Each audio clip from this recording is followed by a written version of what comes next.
수면제는 잠을 자게 합니다. 하지만 과다 복용하면 죽음에 이르게 됩니다. 우리 생활에도 수면제 같은 것이 있는데 그것이 저는 게으름이라고 말하고 싶습니다. 과다한 게으름 복용으로 하루가 치사량에 이르는 생활이 되지 않도록 노력하는 여러분이 되길 바랍니다. 과다 된장, 김치, 젓갈, 청국장은 공통점이 있습니다. 발효 과정을 거쳐야 최고의 맛을 낸다는 것입니다. 지금 내 인생이 행가래를 받지 못하고 있다면 지금은 최고가 되기 위한 발효 시간인 것입니다. 미래의 최고가 된 내 모습을 그려본다면 지금의 시련을 즐겁게 이겨낼 수 있을 것입니다. 오늘도 파이팅 하세요. 오리털 하나는 쓰레기에 불과합니다.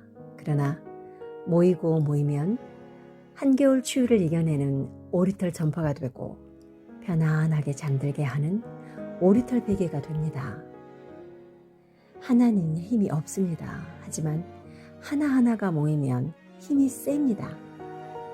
노력도 모이면 그 힘은 상상할 수 없을 만큼의 힘을 만들어냅니다. 여러분의 노력, 그 힘은 또 한 명의 생명을 살리는 큰 힘으로 작용될 것입니다. 모두 자부심을 갖고 오늘도 힘차게 생활해 주세요. 용서할 줄 아는 것은 위대한 능력입니다.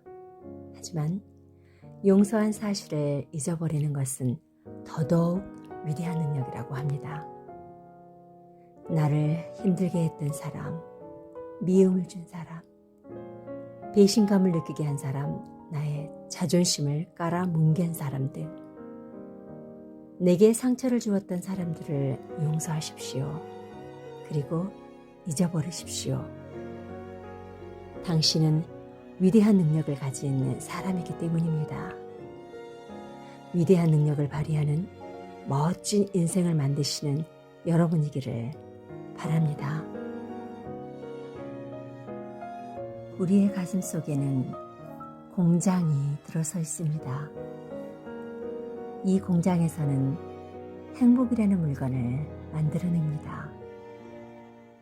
우리는 행복을 만들어내는 공장을 가동시키고 있습니다. 하지만 공장을 부셔버리고 행복을 생산하는 것을 포기하고 맙니다. 이 공장을 세웠다 부수기를 반복하고 있지는 않으십니까? 자기 자신을 세뇌시키십시오.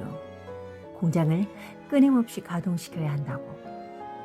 그렇게 꾸준히 행복을 생산해가는 생활을 해나간다면 하루하루가 즐겁고 신이 날 것입니다. 지금 당신의 공장은 가동이 되고 있습니까? 할 것입니다. 공익 광고 한 편을 보고 고개를 끄덕인 적이 있습니다. 혹시 자녀의 반도 모르면서 반등수만 하려고 하지는 않습니까?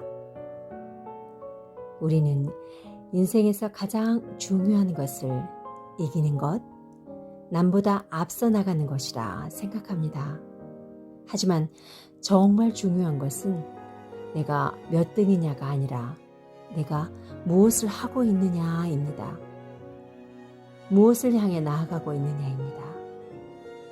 모두가 하루하루 최선을 다한 생활을 하여 실패보다 더한 패배, 최선을 다하지 않았다는 가장 쓰라린 패배는 당하는 일이 없었으면 합니다. 미국 프로농구에서 4번이나 득점왕을 차지했던 앨런 아이버슨의 키는 농구 선수라고 하기에는 너무나 작은 183cm입니다. 거인들의 숲에서 최고 선수로 우뚝 선 그는 이렇게 말했습니다. 농구는 신장이 아니라 심장으로 하는 것이다. 어떤 사람은 약점을 뛰어넘는 점프거리로 생각하고 어떤 사람은 할 수 없다는 핑곗거리로 생각합니다. 핑계는 뒤처지는 사람의 변명밖에 되지 않습니다. 약점을 긍정적으로 승화시킨다면 어떠한 일도 해낼 수 있는 힘을 발휘할 수 있습니다. 사람은 40일 동안 먹지 않고도 살 수 있다고 합니다. 사흘은 물을 마시지 않고도 살 수 있고 8분 동안 숨을 쉬지 않아도 살 수 있습니다. 하지만 희망이 없으면 단 1초도 살 수 없는 게 사람입니다. 우리를 살 수 있게 하는 그 희망이 고맙고 감사할 따름입니다. 희망을 꼭 주고 달려나가시는 여러분들은 아름답습니다. 아름다운 사람은 향기가 있는 사람입니다. 오늘도 당신의 향긋한 향기를 많은 사람들에게 전달하시는 여러분이셨으면 합니다. 향긋한 향기